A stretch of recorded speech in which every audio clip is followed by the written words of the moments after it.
Tesla doesn't want me making this video, but I don't care. Their used market is collapsing for 5 specific cars right now, and new owners are getting destroyed by repair bills the previous owners knew were coming. Today I'm going to show you all 5 Teslas, starting with the one a lot of you have probably already test driven. Number 1. 2021 to 2022 Model Y. This is the Tesla everyone keeps recommending, and I get why.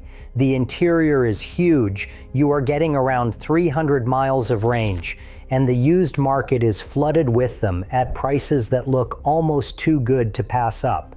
The car drives nice. The previous owner will tell you it never gave him a single problem, and you are going to walk off that lot feeling like you just stole one. Then, about 6 months in, the cabin stops heating one cold morning, and that is the day you learn a word called octovalve.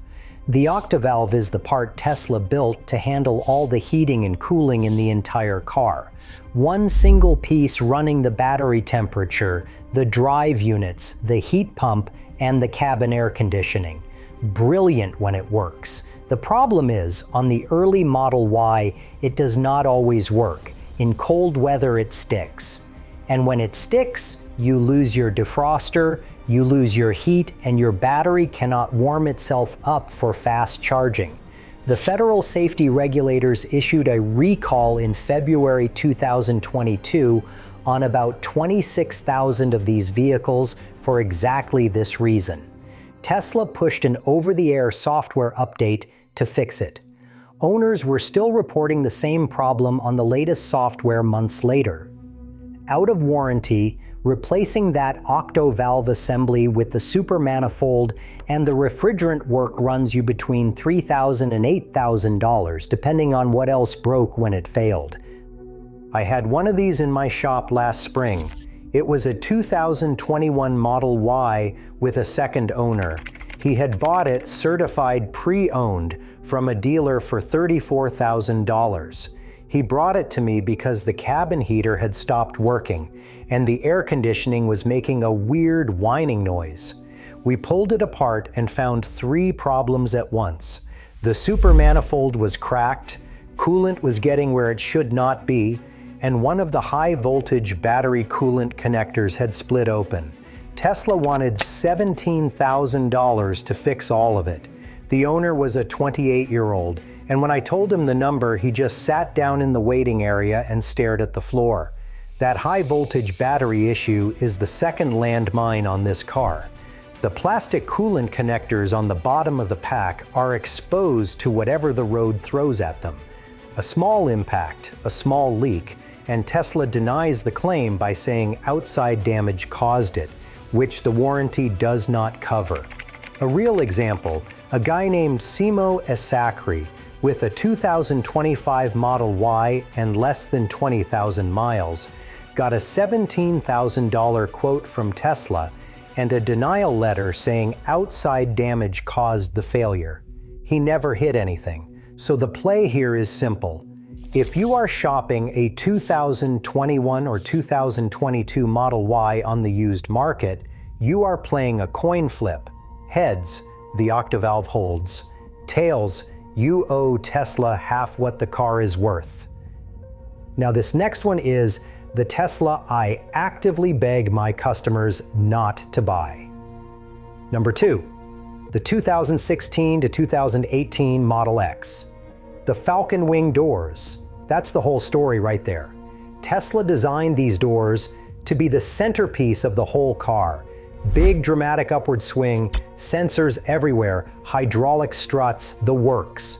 The thing nobody talks about is that Tesla actually sued their own door supplier in 2016 because the prototypes would not stop sagging, leaking oil, and overheating. They went to court over how bad these doors were before the car even shipped to customers. The production doors did not get any better. I read a forum post from one owner who tracked 12 service center visits across 13 months, chasing sensor problems on his Falcon Wings. Another owner had 3 of his kids stuck inside the car because no door would open. He had to crawl through the center console to physically lift his newborn out of the car seat. He was screaming at Tesla on speakerphone the whole time it was happening. Now, a single small piece of roof glass on top of one of these doors can cost you over $1,000 to replace. If the whole door hits a garage ceiling because the sensor misaligned, you are looking at $5,000 minimum. There is also a real lawsuit, the Harcourt case in California, where a toddler activated the car with the falcon wings open and pinned his pregnant mother against a garage wall. She broke her pelvis and her baby was born premature. Consumer Reports gave the 2018 Model X a reliability score of just 5 out of 100. The director of auto testing at Consumer Reports told CNN in 2018 that Tesla's problems crop up in its more complex products. That is about as polite as those guys ever get. Then there's the suspension. China forced Tesla to recall 30,000 of these for failed front and rear control arms in 2020. In the United States, Tesla never recalled a single one. Tesla made owners sign papers and offered buyback deals to make it go away.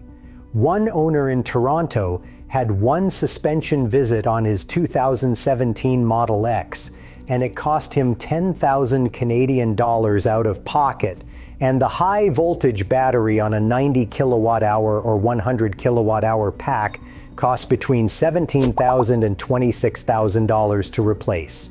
Look, I get it. You see a 2017 Model X with low miles for $45,000 and you think you're a genius. The original buyer paid over $100,000. Now it sells for nearly real luxury SUV money. Just stop right there. The original Model X buyer paid $100,000 and they are giving the car away because they know what's coming. You are not getting a deal, you are getting somebody else's repair bill instead. But the truck up next is the one Elon promised would change everything, and it might, just not the way he meant. Number 3, Cybertruck, 2024 and 2025. I am not even going to pretend to be neutral on this one. The Cybertruck is the worst engineered new vehicle to come out of a major manufacturer in the last 20 years, and the data is on my side. 10 recalls in 2 years. Federal safety regulators have recalled this truck 10 separate times since it started shipping. For comparison, the Toyota Tundra, which has been in production for over 2 decades across multiple generations, has had fewer total recalls than the Cybertruck has had in 24 months on sale. Let me give you my favorite. April 2024. The accelerator pedal pad on the Cybertruck was attached to the metal arm with soap. Yes, with actual soap. Someone on the assembly line was using lubricant to slide the pad on faster, and Tesla's quality control either did not catch it or did not care. The result was the pad slid forward at full throttle and trapped the pedal to the floor. But the bigger one came in March 2025, and it affected 46,096 Cybertrucks. Basically, every single one ever built was recalled, because the long stainless panel running along the roofline can just fall off the truck while you are driving down the highway. Owners on YouTube and TikTok were ripping panels off their own trucks with their bare hands to demonstrate it. Now let's talk about money. Tesla flat out does not allow regular body shops to repair the stainless steel panels on the Cybertruck. The whole panel has to be replaced, and only Tesla and a few certified partners can do it. There is a documented invoice from a Los Angeles collision shop. Total damage repair on a Cybertruck that originally sold for $86,000 came in at $58,000. The truck was still totaled at the end of it, and it ended up at auction for $8,000. Insurance companies are dropping Cybertruck policies because they cannot afford to pay what Tesla demands. On the resale side, the numbers are just as bad. Tesla itself was offering $65,000 trade-in on a 1-year-old Cybertruck that originally sold for $100,000. That is 35% of its value gone in 12 months. A pickup truck, on average, loses 20% of its value over 5 years. The Cybertruck is doing it in 1 year flat. Doug DeMuro went on record saying these things hit $35,000 on the used market within 18 months. Then we get to the Foundation Series range extender. People paid $2,000 in deposits on top of the truck price, which ran up to $135,000 for a Cyber Beast. They paid that extra money because Tesla promised a removable battery pack that would push the range from 320 to 470 miles. In May 2025, Tesla sent a quiet email saying we are no longer planning to sell the range extender. That is a class action waiting to happen. If you bought a Cybertruck because you trusted Tesla to make a good truck, I am sorry. If you are about to buy a used one because the prices are crashing, please understand why. If this video is saving you money, hit subscribe before you forget. Number 4. The original Tesla Roadster from 2008 to 2012. Now the Roadster might surprise you. There are barely any of these original Roadsters left. They look like a Lotus Elise with a charging port, and Tesla just figured out how to extract another $40,000 from anyone still trying to keep one alive. Here is why that matters, even if you will never own one. The original Roadster has a problem that most people outside of Tesla nerd forums do not know about. If you leave one of these unplugged for about a month, the high-voltage battery can do what people in the trade call bricking. It becomes dead forever, and it will not take a charge, ever. Not from a wall charger, not from anything. This is not a rumor. There was an article in Jalopnik back in 2012 that wrote up 5 separate bricked Roadsters. One was owned by a man named Max Drucker in Santa Barbara who left his car parked during a home renovation. Tesla sent him a quote for $40,000 to fix it, and a polite note explaining that the warranty did not apply because the manual said he had to keep the car charged at all times. The same manual also admitted that a fully charged Roadster could lose half its charge in just 7 days, even sitting still in his garage. Today, in 2026, the only shop in America that really knows how to work on these is Gruber Motors in Phoenix. Their published price list on their own website charges over $6,000 just to pull the pack out and inspect it. Cell level repair costs $999 per sheet. Donor sheet replacement is $3,200 per sheet. The Tesla supplied 3.0 battery upgrade, which used to cost $29,000 when it launched, now sits at over 55,000 Canadian dollars. On top of that, Tesla makes them by hand, and there is a 6-month minimum wait.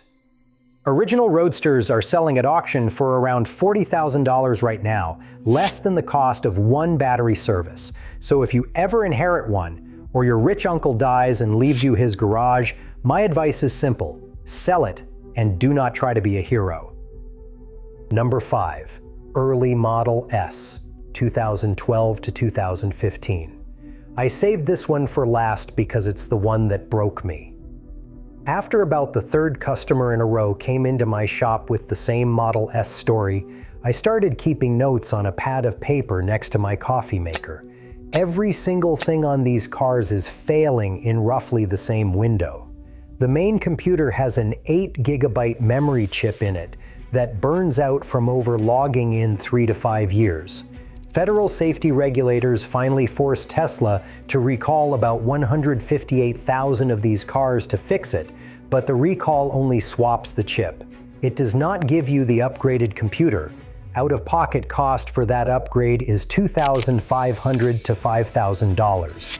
The drive units fail too, and not occasionally either, but constantly. There was a long-term Edmunds test of a 2013 P85 that went through 4 drive units in 30,000 miles. One Tesla service manager admitted out loud they were swapping anywhere from 3 to 5 drive units per week out of just one shop. Out of warranty, drive unit replacement on a P85D today runs about $9,000. The retractable door handles fail from worn micro switches inside them. Tesla charges $300 to $600 per handle. The air suspension control arms snap, and Tesla tried to make at least one owner sign a gag order to get a discount on his repair. The screen yellows and Tesla quietly sends out a UV light fix, and Tesla's own internal emails admit that fix only works for a while. But here is the story that finally made me stop shopping for a used Model S for myself. There is a guy in Toronto named Mario Zelaya. He bought his Model S Performance new in 2013 for 140,000 Canadian dollars. He drove it without any big problems for about 9 years. On March 8, 2022, around a year past the warranty, he walked out to start his car and it was dead. It would not unlock, it would not charge, it would not respond to the app on his phone. The cause was an air conditioning condensate drain hose, about the diameter of a drinking straw. That hose sits directly above the high voltage battery main fuse cover. For about 4 years, it had been quietly dripping water onto that cover. The cover rusted through, rust got into the high voltage system, and the battery was done. Tesla quoted Mario 28,684 Canadian dollars to replace the battery. He posted the story on TikTok and got 11 million views. He says Tesla then shut his car down remotely and locked him out of the app for good. He sold it on Facebook Marketplace for $19,000 to whoever wanted to fix it themselves. His quote from TikTok was, "My piece of trash Tesla completely died." Here is why this matters in 2026. Every 2013 and 2014 Model S has that same drain hose sitting in the exact same spot, dripping onto the exact same fuse cover. There is no recall, no warranty extension, no fix from Tesla. Just a quote when it happens to you. If even one of those is the car you were about to buy, please write down the year, the model, and walk away from the deal. There are good Teslas out there, but these are not them. I get a lot of comments asking me which Teslas actually make it past 40,000 miles without something major breaking. That's exactly what the next video covers. It's called 5 Teslas that will break before 40,000 miles. A couple of those cars overlap with the list I just gave you, but most of them do not. The failure modes are completely different from what I just walked you through. 40,000 miles is the line where Tesla's first big repair bills start landing, and there are 5 specific Teslas that hit that wall faster than anyone tells you. Click it before you sign anything else.